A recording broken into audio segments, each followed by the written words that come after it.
Hi అండి. నేను మీ Gayatri. Welcome back to our channel Gayatri Pattipati. ఈ వీడియోలో మరొక రెసిపీ పెసల గుగ్గులైతే చేస్తున్నానండి.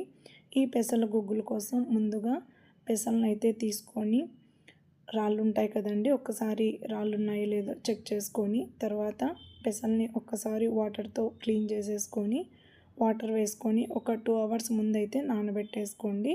తర్వాత ఒక కుక్కర్ తీసుకొని అందులో పెసలనైతే వేస్తున్నానండి.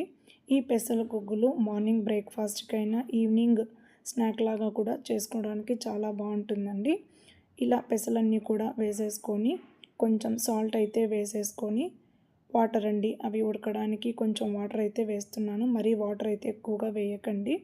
వేసేసి ఒక 2 విజిల్స్ వచ్చేంత వరకు కూడా స్టవ్ మీద పెట్టేసుకోండి.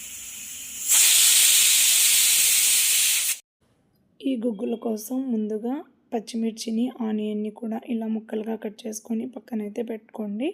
ఇప్పుడు స్టవ్ మీద కడాయిని అయితే పెట్టేసుకొని కడాయి హీట్ అయిన తర్వాత ఆయిల్ అయితే వేసుకుంటున్నానండి. ఆయిల్ కూడా హీట్ అయిన తర్వాత ఆవాలు జీలకర్ర రెండు కూడా వేసి ఒక్కసారి ఫ్రై చేసి అందులో పచ్చిమిర్చి ముక్కలు కూడా వేసి బాగా ఫ్రై చేస్తున్నానండి.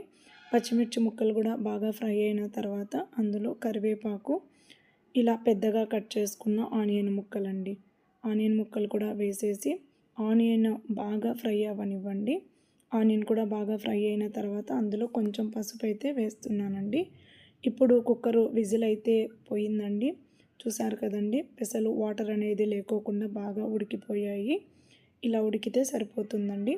వాటర్ ఏమైనా ఉంటే ఎక్స్ట్రా స్ట్రైనర్లో వేసేసి వాటర్ అయితే తీసేయండి. ఇప్పుడు కొంచెం సాల్ట్ అయితే యాడ్ చేస్తున్నానండి. సాల్ట్ యాడ్ చేసుకున్న తర్వాత పెసలు గుగ్గులు అయితే అందులో వేసేసుకోండి.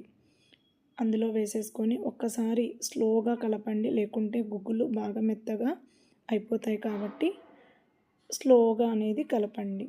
అంతేనండి, చాలా ఈజీగా అయిపోయి పెసల గుగ్గులు అయితే రెడీ అయిపోయాయండి. ఈ రెసిపీ మీకు నచ్చినట్లయితే ప్లీజ్ లైక్ చేయండి. అలాగే మరిన్ని వీడియోస్ కోసం నా ఛానల్ని సబ్స్క్రైబ్ చేసుకోవడం మాత్రం మర్చిపోకండి. థ్యాంక్స్ ఫర్ వాచింగ్ అండి.